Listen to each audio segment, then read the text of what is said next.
Welcome back to Right Answers Mostly, a podcast on what you didn't learn in history class, but you really wanted to. I'm your host, Tess Bellomo. And I'm your other host, Claire Donald. And welcome, Rammies, to Dark Hollywood Month. Oof, I am excited. We just thought, let's go for it. No, why not? You know, it's a little creepy, it's sad, but it's interesting. It's juicy. It is juicy. Yeah.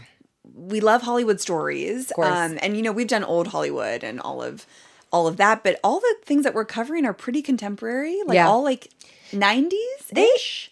Like 90s, early 2000s. Yeah. They really are. Yeah. Well, hey, dark time. It was a dark time in so many ways. But we thought to start the month with someone that we love very much. We have always rode so hard for this woman. Tess, I think I really let it wash over me who we're talking about today. Yeah, it's not easy, Claire. No, it's not. So you guys, we are going to be talking about the one, the only Brittany Murphy today. Claire, what's your favorite Brittany Murphy movie? I know. I mean, it's impossible to say. I guess I'm going to have to say Uptown Girls. Oh, I'm so glad you did. Because obviously we love Girl Interrupted. We love Girl Interrupted, Clueless, but like Uptown Girls is a you movie. I'm actually surprised it's not on your Letterboxd top 4. Well, it's impossible to choose. I feel like you embody that movie. Stop. No, you do. Like, I'm crying. You do. I am obsessed with it. We've said it before on Ram. Go look at the Rotten Tomatoes score. And it's a disgrace. It's a fucking disgrace. 14 fucking %. But what a beautiful movie about friendship, about finding yourself. About, it's a coming of age story for two different girls, women. And we will talk about it, don't you worry. We will talk about it. Sheets of Egyptian cotton, you could say. Oh, sheets of Egyptian cotton. Oh, when she starts like Sheets dancing of to Egyptian it. cotton. She's so hot in it. She is just like, talk about a manic pixie dream girl. Oh, she is like one of like the 90s Manic Pixie Dream Girls. OG, just girl crushes for everybody. No one has a bad thing to say about this woman. She was just such an icon. She was so talented. So let's get into her. Let's do it. Her backstory. So Brittany Ann Bortolotti. That was her original name. We'll talk about why she changed it. She was born at George Baptist Hospital in Atlanta to Sharon Kathleen Murphy. Do you know? No, but I just didn't know she was a Southern girl. She's a Southern girly. To Sharon Kathleen Murphy and Angelo Joseph Bortolotti can you guess her sign? I was thinking about this when I was picking you up today, and I just is it a fire sign? Yeah. Okay. Wait. I don't know. Tell me. She's Scorpio. That's a water sign. That's a water some sign. say the fire of water. Yeah, because that doesn't seem like it would be a water sign. Yes. She's a Scorpio, which she's spicy. When is it? Of course, when it's her birthday. November 10th, 1977. Okay. She had 2 older brothers and a younger sister from her dad's previous relationships. We don't really talk about them much. I don't think she was like very close with them because her dad was an older gentleman. He owned a bunch of strip clubs in Florida and New Jersey. It was a front for something else, which we will get to. It's all going to go back to why she changed her name. And her mom, Sharon, was a young woman who was drawn to him, and she worked at the clubs with him. There was a 30-year age gap. Oh, wow. Didn't say what she did at the clubs, but I imagine I was going to ask. She's stripping, probably. She's stripping. She's stripping. She's doing her thing. They get pregnant, but this ends very, very quickly because he is a chaotic man. So he was arrested during really early in Brittany's childhood, like I think when she was a baby, on charges of drug possession. And he spent 12 years in prison. He had dealings with the Italian mafia, operating as an entrepreneur. And that was what he, like all of his strip clubs and the clubs were like a front for the mafia. This sounds so made up. This whole story, this whole episode, you might be like, this is not happening. That's crazy. It all kind of feels like a fever dream. Also, like, you know, entrepreneurs owning strip clubs, we love. Well, like, we whatever. love. But I will say there's a darker energy to a strip club in Florida and New Jersey. And I want to say that this man, when he had her, was like already in. I think her mom was like in her 20s and like he was probably in his early 50s. Yeah, I mean, I'm picturing it. You can really picture it. So Brittany was raised by her mother in New Jersey, and this is why they changed Brittany's last name. They changed it to Murphy to protect her because they didn't want the mafia coming after. Oh my God. Brittany and Sharon. Oh my mom. God. New Jersey makes more sense to me than like Atlanta. I was like, she's not a Southern gal. I know. So she was born in the South, but then I think Yeah. so much of her, especially when she's brunette and like, you know, she is just she's a Jersey girl. She is. Yeah. Is she from New York and Clueless? She has an accent. Yeah, right? Because she's like, you guys do coke here? Oh, she's so cute. Oh, Ty Frazier. I think she is from New York, right? She's Because they're from like, somewhere what's it like like in that. the city? Yeah. Oh my God, she's so cute. So she attends middle school in New Jersey before they moved to LA. But her childhood was tough. Sharon had a lot of financial problems. She said that they used to eat just spaghetti every night. On certain occasions, she had to beg her mother to buy clothes at Kmart. And she said this quote, "I remember a lot sleeping in bathtubs when I was little. I actually thought that it was really private and really nice." Which is heartbreaking because she's a kid who's like, this is okay. This is normal. And like finding the joy in that is so Brittany Murphy too. Like, she's an angel. But for middle school, she attended the Vern Flower School of Dance and Theater Arts in New Jersey. And from the age of 4, she trained in singing, dancing, and acting before moving to California at 13. Oh, wow. So she's a girl who can do it all. In 1987, at the age of 10, she made her theatrical debut in a production of Really Rosie, which her performance was praised by her teachers. And she also sang in their production of Les Mis. And she has a really good voice. That's what I was about to say. Have you ever heard her sing? Yes, I have. I did a little bit of, I was like, in all the research, it was like she was really talented musically and she wanted a music career and that never happened. But she sang on like Happy Feet and Happy Feet 2. Oh, talk about Happy Feet. Okay, yes, I feel like I've actually maybe have seen. Wait, was she singing Janis Joplin at some point? She did a lot of covers and like she like just loved to sing. She does a cover of Somebody to Love. Okay. And her voice is like deep and like really good. Like you can tell that she's trained. That makes sense to me because her speaking voice is so soothing. It's like kind of raspy in a way. She has just such a great voice, doesn't she? Yeah, she does. If she were still alive today, I bet she would do the what are those things that celebrities do where you want to go to sleep and you listen? Oh, the Calm app. The Calm app. Not the Quinn app. She which could also, is different. She could also do the Quinn app. Yeah, she really could. Find your girl who can do it all. So she stood out for being energetic while acting. She went as far to say that my first memories were always just wanting to entertain people. Aww. So in 1991, before she started high school, she and Sharon moved to LA so that Brittany could pursue an acting career. And her mom, Sharon, is like a stage mom, but like, it's hard to say because there's such a strange trajectory with her. But at first, I do believe that she like had pretty good intentions. They seemed very codependent, I will say. Well, you know, like it is a special relationship of a single mom and her daughter. Of course. Like nothing is wrong with it. There's no like red flags in like her early, like there's really no red flags. Like Brittany wants to take care of her. And I think Sharon knows that she is her ticket to financial stability. Yeah. And it seems like, you know, Sharon might have been a performer herself. I think so. So, yeah. Yeah. So, but they're very sweet. She said that her mother never tried to stifle her creativity and she considered her mom a crucial factor in her success, later saying, quote, when I asked my mom to move to California, she sold everything and moved out there with me. She always believed in me. Which is very sweet. I know it's like you and your mom. Okay, I was just thinking I know. that. I had the thoughts too of just like supporting, you know, just being like, my baby wants to act. I'm going to support so her. Sweet. Yeah, it is very, Shout out very to you, sweet. Cindy. Not saying that you guys are codependent. Well, I'm like, again, like a single mom and her daughter. We all are codependent with our moms. That's what I mean. It's just like, it's just a different relationship when you have that. Cause it's just kind of like, it's us against the world. It really, really is. You know? I totally understand. So she's pretty successful like early on in LA. She's booking all the 90s shit. It's like she's booking Party of Five, Boy Meets World, She's on Boy Meets World? Yeah, and Sister? Guest appearances. She's not like a supporting or what's it called, reoccurring role, but she's like she's booking tons of national commercials. She looks so cute. And then like everything for like snacks and juices and like she is just a little ham for the camera. But then her breakout role, only a few years later really, was her second. She had done a feature film before that was like low budget. No one really knew about it. Was the teen comedy Clueless in 1995, directed by Amy Heckerling, which developed obviously a cult following. Like it's one of the best movies of all time. And she is such a star in that. It's crazy. So apparently, it began filming in November 1994. She was just barely 17. And so when she auditioned, Alicia Silverstone was in the room with her because they had to do a chemistry read. And Brittany left and she was like, thank you so much. And was like, so sweet and left the room.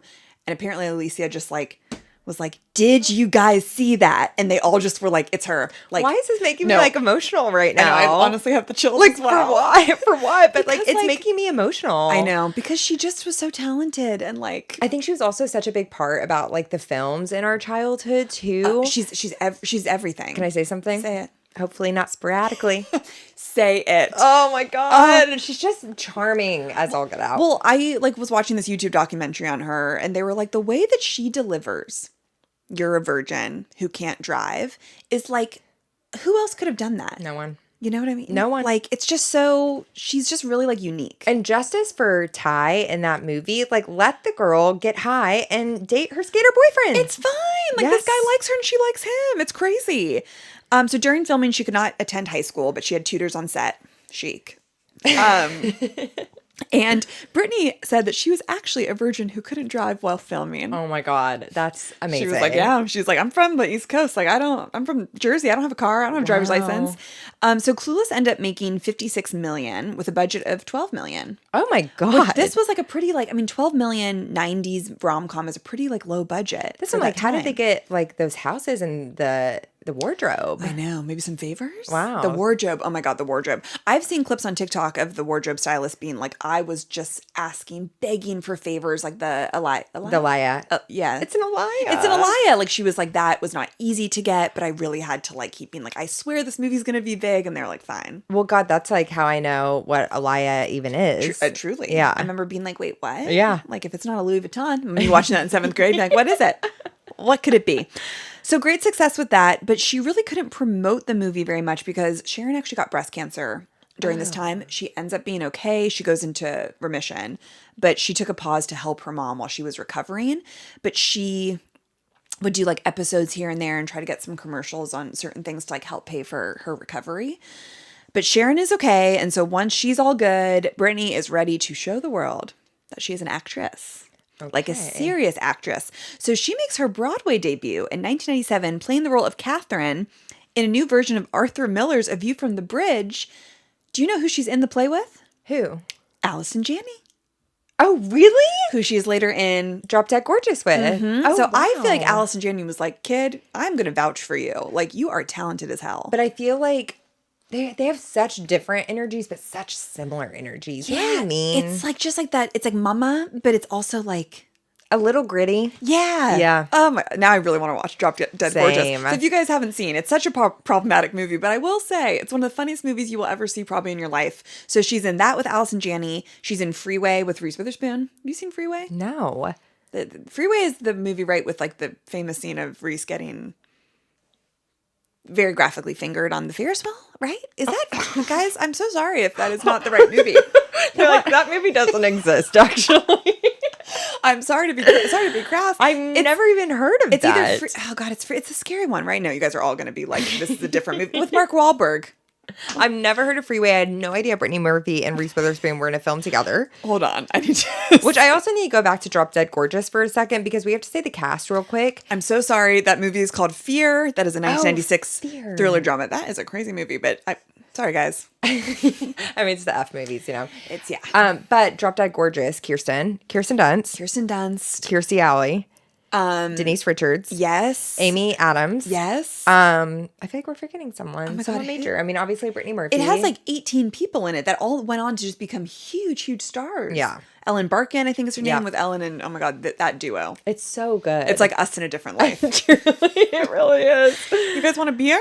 Oh, you come here. You're cute. Just kissing like the 70s. I need to watch it again.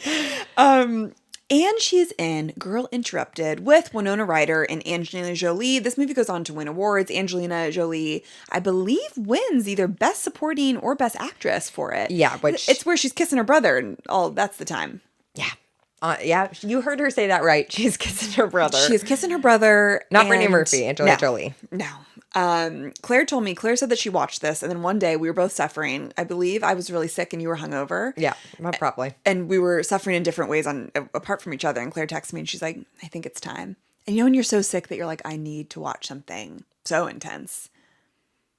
I think I haven't stopped crying since. That movie is life-changing.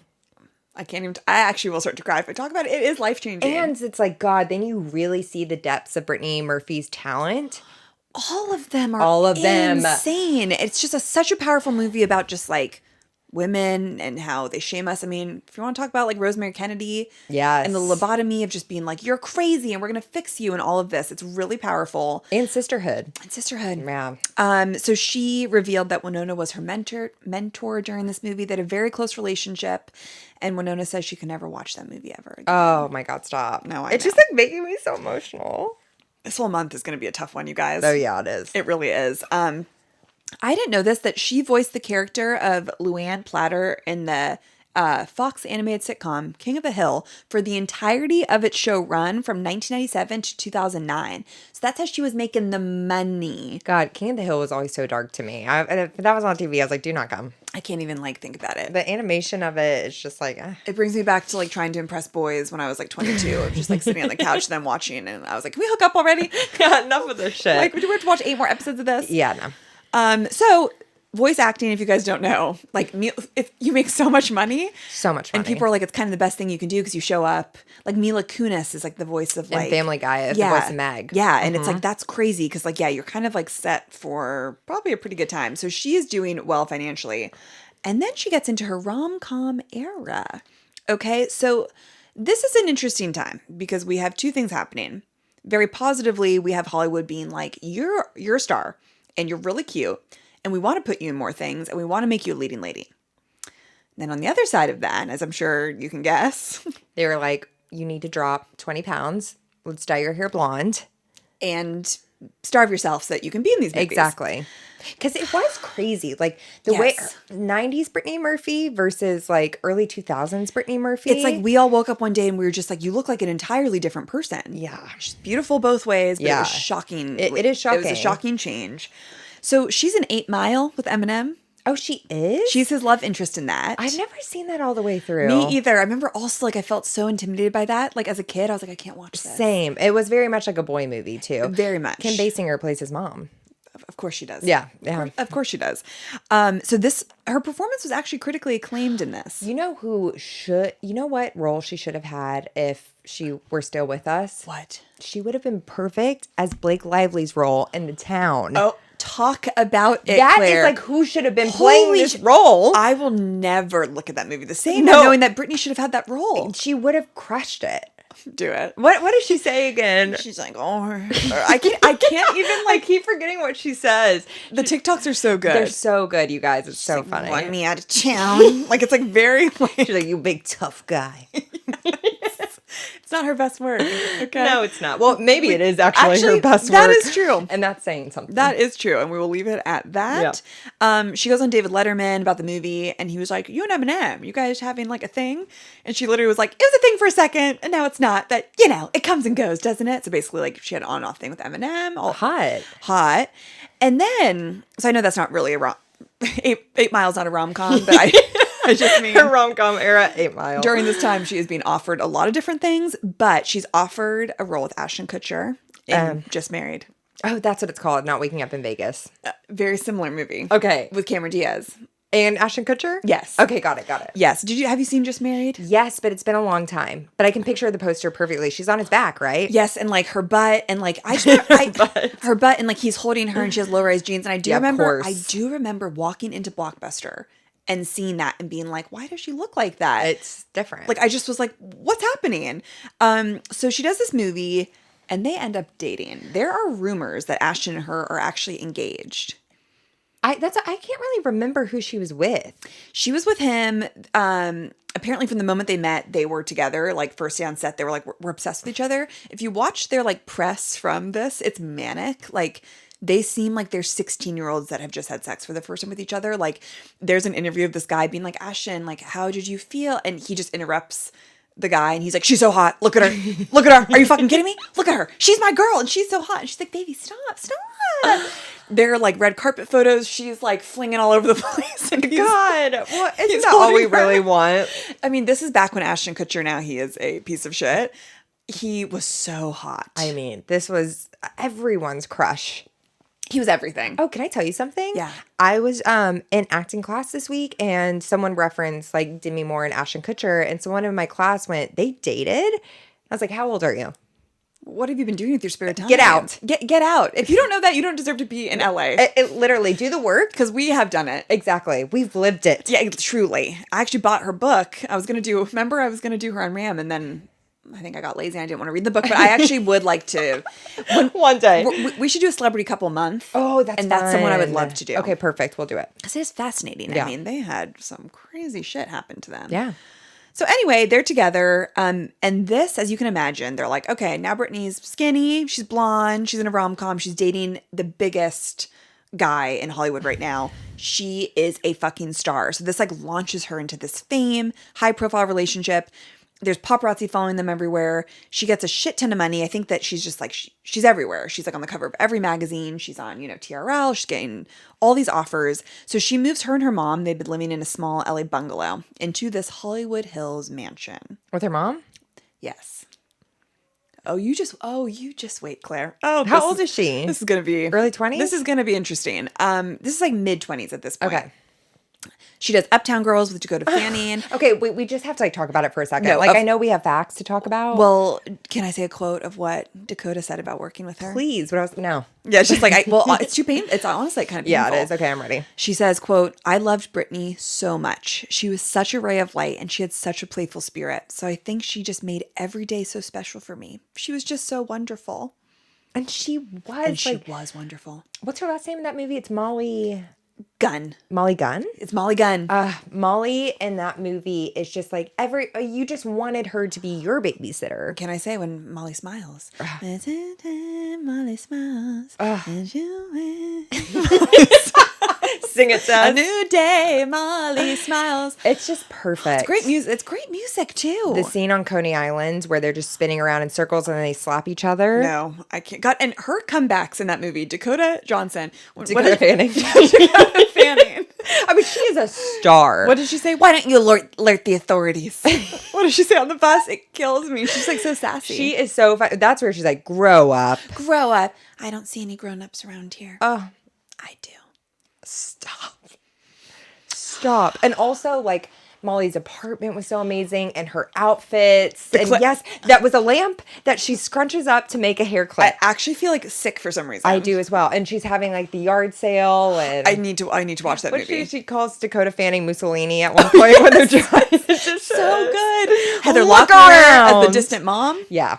It's crazy. I remember being like, wow, that woman is beautiful. She is beautiful. She is. And she's so perfect for the role. Perfect. I mean, that she's so movie cold. is perfect. It's so good. We could talk about a whole, if you guys want us to do a watch of it on premium. Oh, that would be fun.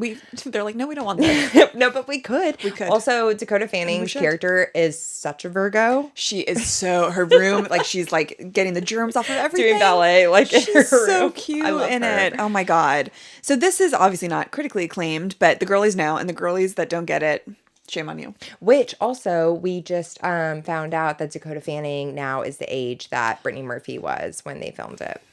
It's painful. It is. It is painful. So she and Ashton break up. In my head, they dated for like 8 years. They actually only dated for 6 months, but that was still enough just to have her be like the it girl for 6 months. But like that's powerful. Six months leads to a year, more opportunities, all the things. She's briefly engaged. So apparently she and Ashton were engaged, but that's like allegedly. She's also engaged to this Hollywood producer, this guy named Jeff Korwitz. He's like kind of a nobody.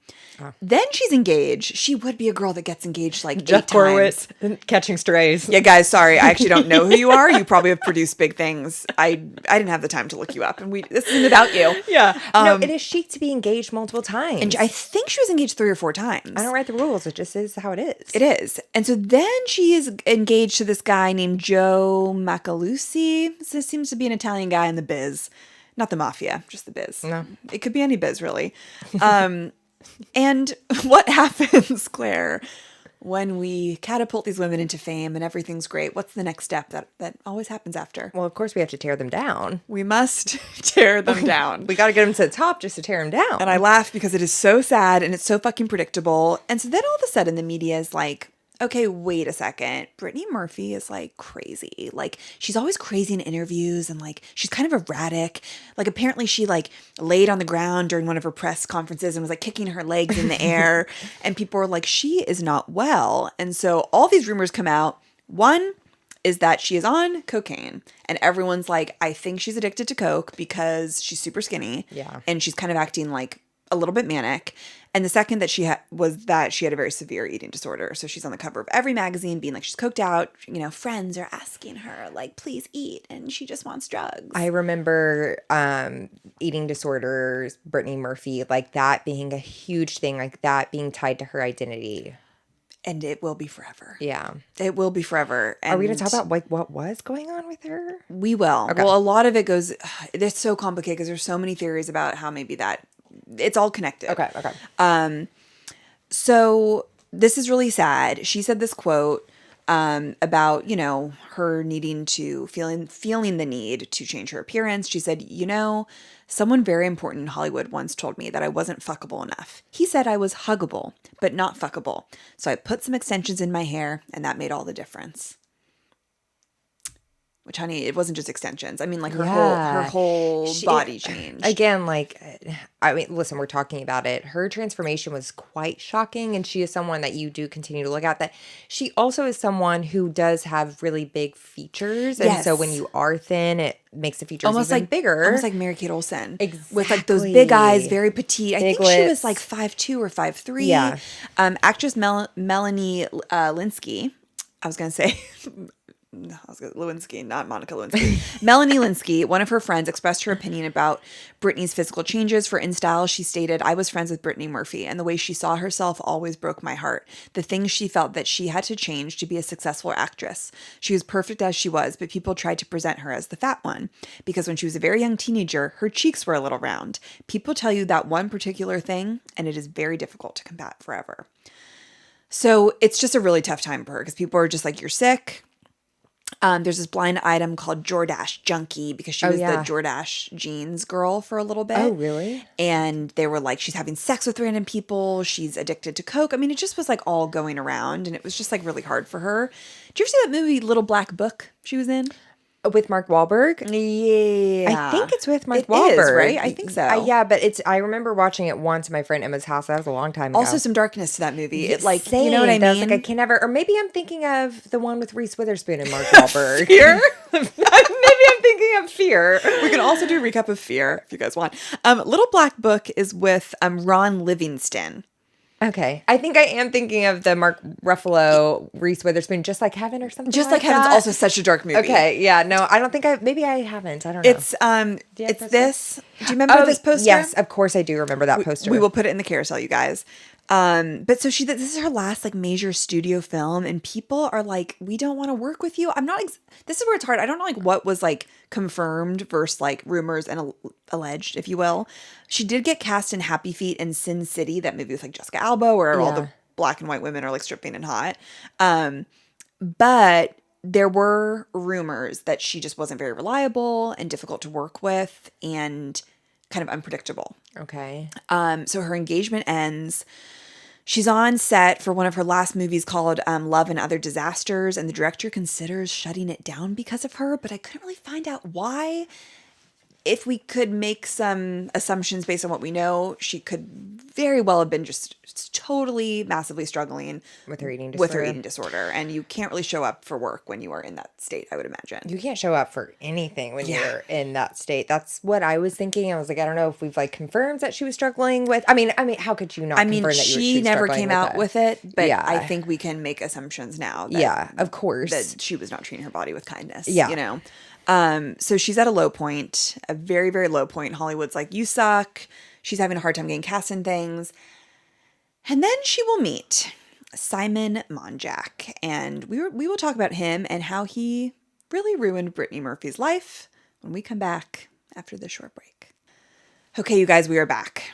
So who is Simon? Who is this monster? Well, Tess and I were just talking, like, I don't really know about the Brittany Murphy lore. I'm glad that you don't, because I didn't know about it until I watched the HBO doc a few years ago. And I was like beside myself shook. Because I know that there's like conspiracy theories, right? There's conspiracy theories, but then there's also just the facts, which are so disturbing. Okay, I'm ready. So guys, we're going to talk about Simon, and we are going to, unfortunately, talk about her death in the next half of this episode. So Simon is this 36-year-old divorced, sleazy British movie producer. He's exactly what you think. He's like, I'm going to smash him. You know, like he's 7 years older than her. He said that he first fell in love with her when she was a teenager, seeing her in a photo shoot. And he was, quote, very patient. Ew! What the fuck? That's all you need to know about this man. It just gets worse and worse, okay? So for some reason, she's attracted to him, which, my God, that might be one of the things I would ask, you know, at the pearly gates. But don't you think we know? But he didn't really have money. I know, but is it ever really about the money? Father. With like, yeah, with like family stuff, and then Hollywood You're not so giving right. her any validation. You're so right. So they dated for a few months when they met on set of this like very low budget movie that like nothing ever happened with it. They get married manically 8 months later. So she's been engaged to a few men, but this is one that she ends up marrying.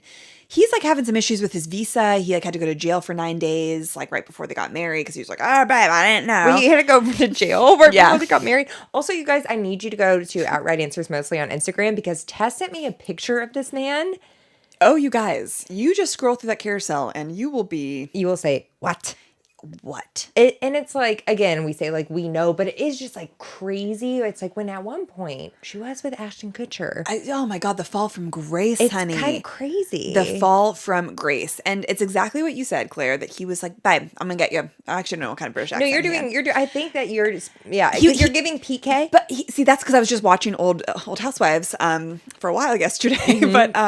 But in interviews, though, he more has a fake British accent. You know those guys that are like, so I loved when Brittany, I met her on set. So, he has like that, where I'm like, do you even have, are you putting it you on? lied about a lot of things. Okay. So he goes, I'm going to get your career back on track. And what he did was he isolated her. He moves into her house with her mom because they're still living together. Oh my God, and she's married. They will always live together, by the Okay. way. He allegedly took her phone away and said, you know, that you're stressed out. If anyone needs to talk to you, they can come through me. Ladies, don't paint red flags green. Let's not do that. He was like, your current reps are so disappointing, Brittany. Like, your mom and I are concerned. He's like, I got you. You know, I just think people are going to be taking advantage of you. So he starts like managing her career, and he takes charge of her appearance even as her manager, where he was like, I am going to tell you how to do your makeup. I'm going to tell you how to do your hair. We're going to go back to brown. I'm going to be your wardrobe stylist. So he's picking out clothes for her. It is like sick, like control, codependency, abuse. What's his name again? Simon, look in the mirror. In the mirror. Why don't you work on your wardrobe and your appearance first? Literally. And all under the guise of like, this can help you, babe. Because like, I know it's been tough year. I'm going to get you back there. So, but during this time, she's getting even thinner. Like she is just truly like wasting away. So of course the rumors are back that she has an eating disorder. She gets cut from Happy Feet too. Because of that? Which maybe she wasn't showing up for work. Like there was something going on. You know what's so crazy is like the way that media villainizes women. Well, and anyone with an addiction and with a disease and an eating disorder. And we're like, look at them. They're evil. How dare they? Instead of being like, wow, this person is struggling. It's so unfair because I feel like it's like the one disease where people have such judgment and don't, like if you saw someone like really drunk or addicted to drugs, like there is more like gentleness, but I think it's because it affects mostly women. Yeah. And people are just like, oh, like it's like so unfair. When it seems like it's a disease of vanity, but it's like once you get in it, it's such mental torture. But like literally any addiction is not what it seems to be. No, exactly. You know? And it's like, it's not about vanity. It's about control and all of that. Exactly. And like she did not get that. Like, and people were just like, you're disgusting. You're irresponsible and all of the things. And so King of the Hill is also ending, so she's not getting that voiceover check anymore. And I think she's blown a lot of this money, to be quite honest. What do you think she's blowing it on? God, I just don't know. I mean, her house was pretty expensive that she got. I don't know. Actually, I'll take that back. I don't think that she's blown it. I think Simon is going to start taking advantage of it. That's what I will say. That's what I'm worried about, too. That is what I'm going to say. So you know that she actually auditions for Black Swan and she preps by doing rehearsals and ballet prep and everything. The casting director says they will not even put her in the movie because she is too thin. For Black Swan? And if you guys, I just watched that And it was hard to even look at Natalie Portman. Was she auditioning for Natalie Portman's character or Mila Kunis? Natalie Portman's character. Oh, she would have been so good. She would have been so good. She would have been good at both of their... She would have been good at both of the characters. But they wouldn't even consider her because they were like, this is a level that we can't even like, which is crazy because that director, let's just say, is not like one to really like... Aronofsky, he's not one to like stick up for women, you know? No. And like, again, ballerina culture is that. Yeah. So to be too So thin maybe for they were Black just Swan, worried that like that would even maybe kill her, you know, like... I mean, that would have been a very mentally excruciating role for her to play. It was for both Mila and Natalie. That movie is so good, though. It is really good. You were just like, this is crazy shit. Yeah. My God. It stays with you for a long time. It does. Like, you think about it for days after. You're just like, what was the mom abusing her? Yes. Like, it's this whole thing. So she doesn't get Black Swan, and she's just like, oh my God. She does get cast in a horror movie called The Caller. Simon is like involved with it somehow. It films in Puerto Rico in November 2009. After one day on set, she is fired. Allegedly, it's because Simon was drunk on set and she was like defending him. Oh, God. The source that said this referred to Simon as nothing but Satan. Nothing but Satan? Satan. It's like she's so sweet. She must have really been under a spell. Also, but I'm thinking it has to be like the kind of thing where it's like an eating disorder. You can't show up for anyone in your life, for work, whatever. Because like, think about how those interview clips with her and the people who are interviewing her, she is so kind and sweet. She is so sweet. And professional. I know. So I just think something has taken over her, you know? That's what it feels like. It seems like something's taken over her. And Simon, definitely something's taken, like evil has come her way. And like... They make a joke about it on SNL about her, and it's like all just like in very bad taste. But after being fired, Brittany, her mom, and Simon, because they all went together, they all stay in Puerto Rico on vacation. They all pick up like a little bug while they're there. They like get like a little bit sick from something. But Brittany goes back to LA, and she does one final red carpet appearance. And in an interview with Access Hollywood, they asked Brittany, what are your goals for the year? And she goes, oh, in terms of goals for the year, I'd really love to have a child next year. That's like all she says. Like that's kind of the update we get from her. Has dark hair. She looks really, really bad, really, really sick. And then 17 days later, Claire, on December 20th, 2009, Brittany was found unresponsive in the bathroom of her Hollywood Hills home at 32 years old. She had suffered cardiac arrest, and she was transferred to Cedars-Sinai Medical Center. And everyone immediately is like, let's wait for the toxicology report. That is like the drugs. Big headline of just like, it has to be drugs. She looks like she's doing drugs, you know. When I hear that, I'm like, seems like an eating disorder. Yeah, because it affects your heart. Yeah. Her. So rumors immediately start swirling that like it was an overdose or that Simon had something to do with it. Okay, so let's talk about theory number one, and then we're kind of going to go through what we will end in a way that like I think we all know. Okay. But this is like what some of like the commentary about it has been, and like there's some unanswered things, there's some really bizarre things, and there's some things that are just like so not okay about any of this. So theory number one, Simon had something to do with it. He goes on Access Hollywood, of course, because he's like just a trash man. There are not enough bad things I can say about this little fucker. He goes on and he's like, I am not a murderer. That's kind of his voice, actually. Okay, you got it. He's like, she's never done drugs. No one's ever seen her do drugs. I didn't do anything about it. And everyone's like, okay. But then the girlies start investigating a little bit, of course. So more comes out about him. The public now learns through sources that this man has been described by old friends and family as a disturbed individual. It comes out that he has lied in the past about having terminal brain cancer. Well, let's see. Brooks from Real Housewives of Orange County. Yep. Why do these? But it's so that energy. Yes. It is so that energy that mooching off of these women. That he dated Madonna. Madonna was like, never even met this man. That he has 7 Ferraris, like all of these things just lead to him being a pathological liar. Things come out that he has so much credit card debt. He's been sued by a mortgage firm. He had to pay out $470,000 to them. His ex-wife sued him for $65,000, and he's been evicted from 4 separate homes. So everyone's like, you're sketchy as fuck. Does this mean that you had something to do with it? I don't know. But the weirdest thing is that he says, and as her legal guardian husband, you know, whoever, like he's kind of in charge of all of this after she dies. Legal guardian. Legal guardian? Is that what like you call? I don't think Power of attorney. Yeah. Like he's like, He kind of was acting as her legal guardian. I just see them as being like that, but you guys know what I mean. Yeah. He's like, I don't want an autopsy. That is the biggest. Well, if going on Access Hollywood after your significant other died wasn't a bigger. What? Yes. He goes, I don't want an autopsy. What? And the big indicator of that is like people are like, okay, so you don't want the public to know what was in her system because you probably had something to do with it, right? Like, right, yeah, or just like not even the public, just like you don't want like the investigators, like no one to know. Exactly. So people are like, that's so weird. And he does another interview and he's like, I just can't bear to think of my delicate porcelain queen being cut up. And he describes it like, she's so frail and small. Like, I don't want anyone doing that to her. And people are like, this is so weird. No. Like, you should know why. She's a 32-year-old woman that just kind of died out of nowhere. Yeah, from cardiac arrest? Exactly. Is that what it was? Yes. Yeah. Sorry, kicking you. No. But finally, after public encouragement, he's like, okay, Sharon and I want to know what happened to our baby. Ew. Oh, you just wait, Claire. Ew. You just wait. So Sharon and Simon start to present as a couple. Wait, what are you talking about? Yeah. Like a romantic couple? Yeah. No, Tess. So no. They do a photo shoot. No. The two of them holding hands, holding each other with a picture of Brittany. No. Looking at each other into their eyes. No. And they go on. I have the chills. No, this might be one of. I mean, of course, Brittany's death is the most. This is the second most. I have the fucking chills. So they go on Matt Lauer, and they go on Matt Lauer's show. What is that? The Today Show.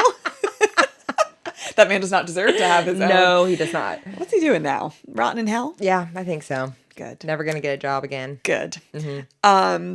And Matt Lauer is like, there were quite a few prescriptions in this house. Like, people have discovered that, like, there were, like, so many prescriptions by her bed. And he's like, a lot of people, like, can you talk about, did she have an eating disorder? And Simon goes, no, you should you should happily go to Brittany's favorite restaurant at the Chateau. And all the waiters that you talk to there, she would order 4 plates of food and eat them all so quickly. Also, it's like, that's such eating disorder culture and behavior. Of course. And so everyone's like, that doesn't really give any, like, this is kind of now making it worse. And they're also like not acknowledging the amount of prescription drugs that were by her. So they do the photo shoot together. Guys, look at the carousel. Sharon denies the rumors about Simon and her being a couple to People magazine, saying it's disgusting, we're grieving, we're family. You know what's disgusting is these photos, Shannon? Well, Claire, there were rumors that they also started sleeping in the same bed after Brittany died. Oh my God. I think it actually may be. Okay. I don't know if they're rumors. Like, I think that they were sleeping together in Simon and Brittany's bed. Oh my God. Can you imagine? I'm just picturing like a Spanish style kind of house in like the hills. There's not that much furniture. It's very cold. Well, we're going to talk about the house. Oh, really? And we will talk about the house. Okay. That's all I can say. Okay. Because I'm like, you are picking up what I'm putting down. Okay. So they end up being like, we need to separate because the public thinks that we're in love. So I guess they both move back to New York separately. They're like, we can't be in the house. It's too painful. But they share custody of Brittany's dog. Oh. I know. And then the final autopsy comes out. So the official autopsy is pneumonia with contributing factors of iron deficiency anemia and multiple drug intoxications. There are no illegal substances, like there's no coke or, other heroin, any of that. Yeah. There's no alcohol, but there are so many prescriptions that she is mixing. So people immediately are like, that's a little bit strange. Mm-hmm. Personally, I think like iron deficiency anemia and pneumonia are things that can happen probably when you have that bad of an eating disorder. Yeah, I mean, your immune system's so low. Exactly. But the prescriptions, everyone's like, And the chief coroner is like, this is so weird to me because this could have all been preventable. Like, why, if she's feeling so sick, why was she taking some of these medications and some of these medications that were not even under her name? So the big question is, why was Brittany not taken to the hospital by Simon or Sharon? And why was she not being taken care of? Now I'm kind of remembering hearing like Brittany Murphy died of pneumonia, but it's like something darker than that. And I was always like kind of confused. Well, Claire, 5 months later, Simon is found dead in the same exact home. What? He was found. Sorry. No, he was found unconscious, and Sharon found him. He had suffered a heart attack a few weeks before Brittany's death, and he had been struggling with seizures. Like, this had always been a thing for him. But the autopsy comes back. Can you guess what he died of? Pneumonia? Acute pneumonia and severe anemia. Ew. What? Ew. I know. Wait, what? Yeah. He dies of the same thing in the same house that Brittany died of. So he went back to LA after New York? Yeah. Mm-hmm. That is so haunting. His family is like collecting some of his things. They go through his laptop. This is kind of just this doesn't have anything to do with his death, but they find out that he has secret children that he never told anyone about. This man. This man is crazy. And this is when Simon's ex-wife, the one who she sued him, yeah. speaks out. And his ex-wife Elizabeth comes out saying, when I saw how thin Brittany had gotten, I knew Simon had something to do with it.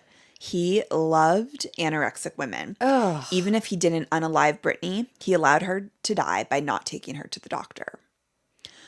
So then people are like, was this part of his like sick fantasy, like kind of watching her like waste away? And he had some really, really gross obsession with her body and how thin she was.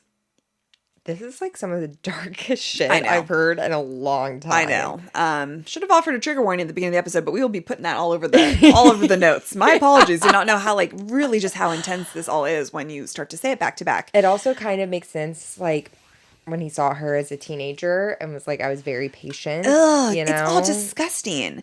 So people really start to suspect something is up with also Sharon when she goes on Larry King and she does an interview and she talks about Brittany's final days and her final words to her. She said that she had woken up struggling to breathe that morning. And she told her mom, I feel like dying. Later that day, she walked outside, Sharon followed, and Brittany said, Mommy, I can't catch my breath. Help me. But no one took her to the hospital. So I guess Simon advised that they didn't go to the hospital because it would be a public, like he was like, oh, then it's going to just be all on the papers, darling. Like you can't do that. But also, like, you could call a doctor to your house. Literally. You guys have the money. Yeah. Like that's what celebrities do. And it doesn't matter if she has pneumonia. Like, it does not matter. Exactly. So it's so weird that neither of them, not even her mother, would be like, yeah, my daughter is saying I feel like dying. There's not something right. Isn't that so weird? Yeah. And she's just like openly talking about this on Larry King. Yes. Is Larry King like, what the fuck? Everyone is like, also, they both have really haunting energy. Like Simon Yeah. and Sharon is having weird energy. Like, I mean, I believe it. you'll see photos of her and she has like a sinister look in her eyes. It's like something is just like not right. Does Brittany look like her? Not really. I think Maybe she it looks probably like her looks more dad. like her dad. So I guess 90 bottles of prescription pills were located on her bedside table. Some that were in her name, but mostly an alias name. 90? Like apparently she was taking a prescription for epilepsy, even though she did not have that. But he had seizures. But you clocked it. Simon had that. And Sharon was using her pharmacist to order things for Brittany. The family pharmacist noted in the documentary that he was like, look, I don't think he was a hero because I was like, why were you doing this? But he was like, at some point it got a little close to pharmaceutical abuse. I was like, yeah, no kidding. She had 90 pills by her bed? Was it the 20 pill bottles? Was it the 30? Was it 40, 50, 60, 70, 80, 90? Exactly. So yeah, you could say that could be pharmaceutical abuse. Oh God, next week. I feel like there's already parallels for what we're going to be talking about next week too. Jesus Christ. Oh, yes, I can see that. So Brittany did have a will and an estate plan.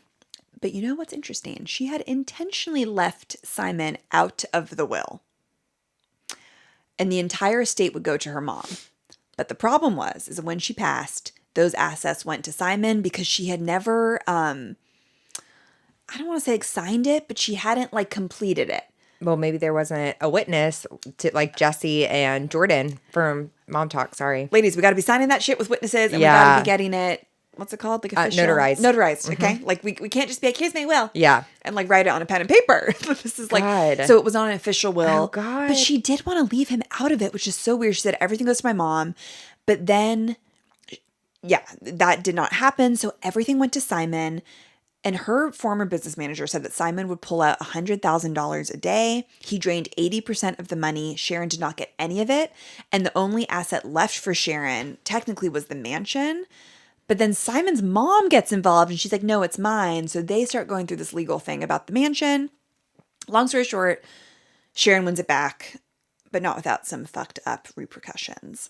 So let's talk about the paranormal past of this mansion and also... What? Yes. Wait, what? Yes. What? And also maybe how this house killed her. What? Mm-hmm. I'm like, am I in a dream right now? It does feel a little bit like a dream. So guys, theory 2 is the haunted house theory. This is very short, and bear with me because it has been mentioned and we do have to talk about it for the paranormal girlies. So guess what pop star lived there in 2001 to 2003? I was Michael Jackson? She's so lucky. Brittany? Yes. Brittany and Justin lived there for a little bit together. And Brittany's former makeup artist, Julian Kay, said that Brittany had called her one weekend after a party weekend at the house. And she said that she was like, I hired a Reiki healer to come over because I wasn't feeling very good. Probably like she was hungover. She'd been partying all weekend. And she's like, I need someone to help me feel better. And that Brittany was convinced that this Reiki healer opened a portal. Oh. And that Brittany started thinking that something was pushing. She fell down the stairs. She felt like something had like pushed her down the stairs. And that she never went back to the house and even checked into Casa del Mar because she didn't feel safe being in the house because of supernatural. Because a Reiki healer opened a portal? Well, of course. Well, sometimes they do. Whoopsie. It's truly a risk that you have to be willing to take with a Reiki healer. You do. I will just say... everyone's like, it's mostly because she and Justin lived there together, and after they broke up, she didn't want to live in the house anymore. But there's a rumor that she felt like it was haunted and she wanted to get the hell out. But also the portal. Wait, where is this house? Hollywood Hills. Okay, that's what I was picturing. Yeah, it's almost like it's a bigger version of like Nick and Jessica's, like on top of the hill. That's what I was picturing. It's exactly what you think it is. I will say, you guys, LA is a haunted town. It sure is. It's one of the most haunted towns. Metaphorically, go back and listen literally. to Black Dahlia is like really, which I passed by that house the other day in Los Feliz, her murderer's house. Oh, really? I clocked that thesis immediately. You felt it. I did. It's like LA is just close to the Veil. There's such dark things that have happened. There's such dark energy with like people in power needing to be like successful and beautiful, like the length that people will go. Exactly. And you'll kill people. Yeah. And portals open. But this is the big theory, and this is what I do believe. Okay. Had like actually like probably something to do with it. And this is the toxic black mold theory. And this is what the documentary is mostly about. So people do think that Brittany may have endured 6 years of exposure to water damage, mold, and bacteria. Common symptoms of when you're exposed to that for a really long time, which I know one of my friends had mold at an apartment that she moved into. And she moved out after, I think, a few months or a year because she experienced all of these things. Brain fog, chronic fatigue, hormonal disruption, and thyroid issues, which all can make you have anemia. Which is also crazy because all of those things are like very common from like female hormones and stuff too. Exactly. So you're like, what's really going on? Right. I mean, there's a lot of like health and wellness girlies on social media that have described their mold, like how they didn't even know what was going on and then having to detoxify their bodies from it. Like it is like LA also is susceptible to mold really easily because of like the environment. Atmosphere. Mm-hmm. Everyone should get a mold check. Like especially if you live close to the water, like we should have mold check. Like, and you can buy something from Amazon. Yeah, I need to do that. But like, it's really scary after this episode. But then it's always like, I'm sure my house has mold, and then I'm like, I'm just gonna freak out. No, I know. Like I almost don't want to know. But it's like we have to know because there are solutions. No, that is we so should true. get out. That is so true. I'm just like one day at a time. No, one day at a time. time. Only deal with so much right now, but that's for another time. So the LA Department of Health allegedly looks into it, and they're like, mold's common. It's chill. Like we went to the house, and then Sharon is like, we never got a LA department. The health department never came after Brittany's death. Like, what are you guys talking about? Because they publicly were like, that doesn't have nothing to do with that. So then they get defensive. Oh, well, of course, exactly. So Sharon, I guess, sues the contractors of the house. She wins. There's no public settlement of what happens, and she ends up selling the house for $2.7 million. I guess it was on the market for $7.5 at one point. God. So it's such a loss. And there's just articles everywhere that's like this house is just like infested with it's such dark energy. That house just needs to be burnt to the ground. I just don't think that there was ever enough. Like they didn't inspect it. It was old. It hadn't gone through like all of the proper steps that you need. And so like it is very likely that she and Simon and Sharon were all being affected by it. Well, there's like that. would be the only explanation for him to die in that exact same way. That's just so crazy. Exactly. They seem to also all be abusing prescription drugs. Yeah. There are some other issues going on mentally, physically with all of them. Her dad ends up like kind of getting involved, and he's like, I think that Sharon murdered both of them. And he's like kind of trying to get attention from it. Everyone's like, shut the fuck up. But like, you haven't been here. I would agree that Sharon murdered both of them if it were just like both of them died from pills or something. But the pneumonia of it all, like you can't put that on someone. Exactly. Yeah, he like says to People magazine, he's like, my theory is that the mother did the job on both of them. And everyone's like, shut up. No one Also, cares where about have you been? Where have you been? Where have you been? So those are kind of, which I'm like, they're theories, and it could be a combination of a lot of things. Like those are kind of the main facts that we know today of, you know, she was suffering. Simon was feeding her pills for what seems to maybe be a sick, like, to maybe there's some Munchausen's by proxy going on. That's what it sounds like. Mm-hmm. And, yeah. Like, and on top of that, then you live in a place that's also slowly making you sick. Yeah. So yeah, like I had like, what do you think happened? And it's like, it's not like this huge, like we have to like kind of be detectives about it. I think those are kind of. Well, it's what we talk about on like these kinds of like sudden or tragic deaths. It's like you want it to be something crazy. Exactly. And most of the time it's just like the saddest, just like damn. Almost most simple thing. Most simple thing. She had an eating disorder, and it like started to unravel and like affect her in like many ways. And then she was with an abusive partner who like encouraged it. Totally. And it does seem like he was like feeding her pills. It's really, really sad. But people remember Brittany as radiating light, sweet, like almost too sweet that you don't believe it's genuine. Someone said, I think it was someone that casting director said that she just felt like this hummingbird. Like her presence was always like, I'm so happy to see you, and you're so like light and positive. I have the chills again. A hummingbird is the perfect. I have the chills. The hummingbird is a perfect description of her. No, I know that she is just this like little joyful. She's like effervescent. She's effervescent. That's exactly it. And she did tell Drew Barrymore in a 2003 interview story that she wanted her legacy to be, quote, exactly myself. And hopefully through my self-discovery, others can gain self-discovery. I hope to be an illumination of light and love and strength for people who need it, wherever they need it. That's our girl, Brittany Murphy. I can't believe she was 32. She was so young. It's always been so sad. It's like, it is painful to watch her movies now. She really could have gone on to have such a cool career. Like you were saying, like she could have been cast in like, I could think of so many movies that she'd be perfect in. Well, and I think because like so much of her major movies were rom-coms, you're like, oh yeah, she's a good actor. But then again, you do watch like Girl Interrupted, and it's like the depth of her acting. She just goes for it. Yeah, she was so talented. I know. Brittany Murphy. So we love you, and you are a little hummingbird, and I'm sorry that this man fucking took over your life, and I'm sorry that Hollywood made you feel like you were not fuckable and that you were just huggable, and that led to such heartache and pain in your life, and it's just so sad. Never loving yourself because of early 2000s and toxic people, you know? Yeah. I wish she just could have like saw herself how we see her. Well, same. And like the people around her, there's just that video of Kirsten Dunst and her at like oh my god, the party. Yeah, yes. The party together. And it's just, yeah, it seems like she was such a light for so many people. It's just so sad. I know. She seems like quite isolated in her life. Yeah, I think she was. I think she was with men. I think, you know, look. Yeah. Yeah. You know, she had some things with her dad, and I think these men that she dated would isolate her, and I think she was always searching for something, you know, that she never really fully got. Yeah. We need to have like a Uptown Girls watch party. Oh my god, that would be, oh my god, at the same time. Yes, like a live everyone stream. start. Yeah. That would be so fun. We can be like Katy Perry and like live stream from our house. We're like on Twitch, like Justin Bieber. We're going to go live on Twitch watching Uptown Girls. That's so ram. That sounds great, honestly. Yeah, it does. But you guys, please follow us everywhere at Right Answers Mostly. Make sure to look at our carousel, subscribe. We have a new episode every Monday. We have mentioned our premium channel in this episode. If you like some more pop culture things and gossip and want to get to know Claire and I better, we have 3 episodes a month. The last episode of the month, you get the full history episode where Main Feed only gets a sneak peek. People really, really love signing up just for that alone. And then you get just to know us more. That's right. And we have some really, tragic, but interesting and juicy, like, episodes coming up. There's just so much to talk about. There's so much to talk about. We're just getting started. Welcome to Dark Hollywood Month. Yes. And we will see you next Monday. Bye.